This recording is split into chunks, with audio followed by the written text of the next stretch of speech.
Welcome back to the deep dive. We take all that source material, you bring us the articles, notes, curiosities, and we really try to turn it into focused, usable knowledge. So if your goal today is to, really get a handle on those language shortcuts that Native American English speakers use all the time, those little phrases that can make or break how fluent you sound, well, you're definitely in the right place. We've got 5 foundational idioms here. They pop up everywhere, really. Boardroom meetings, casual chats, you name it. And the tricky part is, you might know every single word, but put them together and suddenly the meaning shifts and, well, you could get lost. Our mission, to unpack these fully. We're not just after the dictionary definition. We want the nuance, the feeling, the context. Okay, let's unpack this. Yeah, and for you, the learner, this is so crucial. It's kind of the difference maker, isn't it? Textbooks give you grammar, sure, but idioms, that's where you get the culture. If you miss these phrases, you risk sounding, maybe a bit too formal, or even worse, you might completely misunderstand what someone's actually saying, even if they're being polite. So we want to give you that insight, that shortcut, so you can skip the awkwardness and just feel, more comfortable joining in. Absolutely. Let's dive straight in then. First up, a phrase all about starting things off. To break the ice. Now, most people probably get the basic idea, starting a conversation, especially when things feel a bit stiff or new. But think about how often that happens, new teams at work, training sessions, parties where you don't know anyone. It's like constantly relevant. It really is. And what's interesting, I think, is the figurative weight there. When you break the ice, you're not just saying hi. You're actively doing something to lower the tension, right? That make people feel okay about talking. It's like you're consciously trying to make things less formal. That totally makes sense. I've seen managers kick off a meeting with some random question like, what's the best thing you watched this week? Or something. That's purely trying to break the ice before they get into the serious stuff. Exactly. It's about melting that initial freeze. Or think about, say, a networking event. Everyone's just standing around. The host might suggest a quick intro game. That's the tool, the mechanism, to shatter that surface formality so people can actually connect. Okay, so if I'm in a new situation, maybe a committee meeting, how would I use it? Would I say, I'm going to break the ice with a joke? Probably not about your own action directly like that. It sounds a bit planned. It's more natural to use it to explain the reason behind what you did. Like, things are a bit quiet, so I shared a quick story about my commute to try and break the ice. See the difference? Okay. Describing the purpose, that's a subtle but really important distinction for, sounding natural. Exactly. You're talking about the strategy, not just announcing the move. Right. Okay, moving on. Let's switch gears from social stuff to effort, maybe.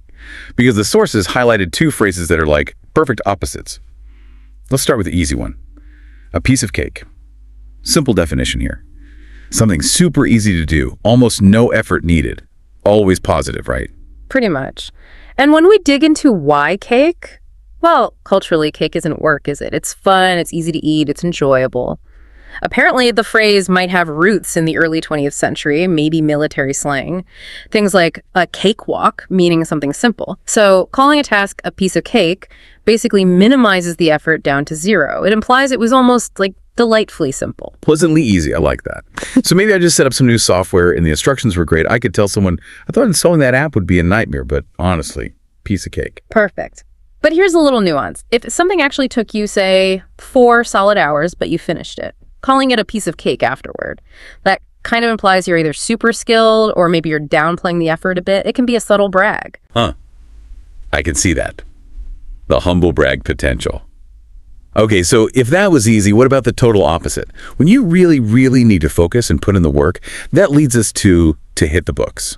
Meaning, study hard, really seriously. This isn't just flicking through notes. Right. And that word hitting, we need to unpack that. It's not physical, obviously. It implies intensity, like you're really engaging deeply with the material. You hear it constantly with students, especially around exams or professionals studying for like certifications. It suggests you're clearing your schedule, maybe saying no to social stuff, and just dedicating yourself. Total focus. So if a friend asks you out Friday night, but you've got a huge final coming up, you wouldn't just say, I have to study. You'd say, sorry, can't make it. Got to hit the books. Yeah. It signals the seriousness immediately. Absolutely. That's the core of it. Hitting the books often implies a sacrifice. You're prioritizing study over leisure. You might say, to pass this exam, I really need to hit the books hard every night this week.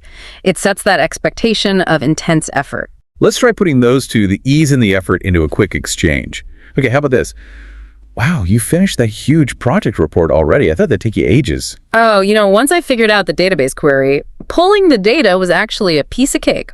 Wrapped up the analysis in maybe 2 hours. Seriously. That's amazing. I'm still stressing about my upcoming compliance test. Heard it's really tough. Yeah, it can be. I took it last year. You'll definitely need to hit the books pretty hard for that one. Good luck. Nice contrast there. Yeah. Okay, let's shift again. Let's talk about how often something happens. Or rather, doesn't happen. Next idiom, once in a blue moon.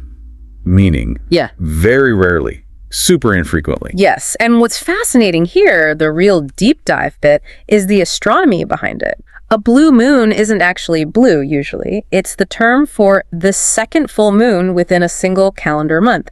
And because the lunar cycle is about 29.5 days, this only happens, every 2 or 3 years? So when you use the phrase, you're literally comparing the rarity of your action to a genuinely uncommon natural event. It really amps up the infrequency. Whoa, okay, that's cool context. So it's not just a random poetic phrase. There's an actual, celestial cycle behind it. So using it implies something is so rare, it's almost surprising it happened at all. Precisely. Like if someone asks if you ever bake and you almost always buy bread, you might say, oh, I bake bread maybe once in a blue moon. Meaning, practically never, maybe for a special occasion. It emphasizes how unusual it is for you. Or think about a coworker who's usually really quiet, but then at the office party, they're suddenly the life of the party. You can say later, wow, Dave really came out of his shell tonight. That happens once in a blue moon. Spot on. It often carries that little hint of surprise, like, look what happened. Let's hear that rarity in just a quick chat. Maybe like, hey, did you ever get your brother to agree to visit you here in the city? You won't believe it, but yes. Managed to talk him into it. He really dislikes big crowds, so him coming here happens once in a blue moon. Wow, no kidding. Well, you better make the most of that rare visit then. Oh, we plan to. Taking him to that fancy new restaurant he keeps hearing about. Great example. Applying it to something totally out of the ordinary for someone. Okay, last one for today. This is probably one of the most useful for polite excuses. Under the weather. We hear this all the time. Pretty clear meaning feeling a bit sick, slightly unwell. Right. And the deep dive insight here, the history, is thought to be nautical, from sailing ships. Apparently, when sailors felt seasick or just unwell during rough seas, they'd be sent below deck to rest.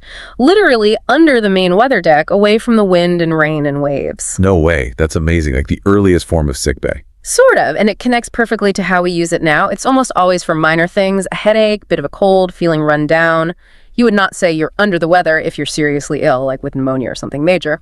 It downplays it. And maybe more importantly, it's such a useful social tool, right? Yeah. Very professional, very polite. If I need to cancel plans or call out from work, I don't have to list my symptoms. I can just say, sorry, feeling a bit under the weather today. Exactly. It gets the message across, I'm not up to it, without oversharing, Avoids that TMI, too much information that can make people awkward. It sets expectations. I'm out of action, but it's probably not serious. Quick question, though.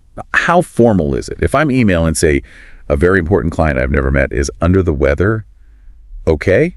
Or is it too casual? Oh, that's a really good point. It is very common, very standard. But you're right, in super formal written communication, maybe writing to a high court or royalty, you might choose something like indisposed or maybe slightly unwell. But honestly, for probably 99% of everyday business emails, even to senior people, under the weather is totally fine. It's standard, polite shorthand. Good to know. Okay, let's hear it. Used to cancel something. How about, hi, Sarah, just checking, are you still okay to lead that training session tomorrow morning? Oh, hi, Mark. I really wanted to, but I woke up feeling pretty rough. Bit of a headache. Just generally feeling a bit under the weather today. I don't think I can focus properly. Oh, no worries at all, Sarah. Please just rest up. We can easily get someone else to cover the session. Thanks so much, Mark. I appreciate it. I should be fine by Wednesday, hopefully. Okay, so we've zipped through 5 really essential American English idioms today. We hit the definitions, some surprising origins, and those crucial conversational nuances. So what does this all mean for you listening in? Just a quick recap. To break the ice getting things started socially. Once in a blue moon, super rare thanks to that actual moon cycle. A piece of cake, delightfully easy. To hit the book's serious, intense study. And under the weather, the polite way to say you're feeling mildly ill thanks to those old sailors. And if we connect this back to the bigger picture, just recognizing these phrases when you hear them, that helps you decode native speech much faster. It cuts down on that confusion you get from trying to translate word for word. Knowing these is a real key, I think, to boosting your fluency and just feeling more confident in conversations. Right. So now for the challenge part, we really want you to take this from just listening to actually doing. Try it out. Make your own sentences using maybe 2 of these idioms. How about the contrasting pair, a piece of cake and 3 to hit the books? Think about your own life, your work, your hobbies. Write down a couple of sentences using them in a totally new context that fits you.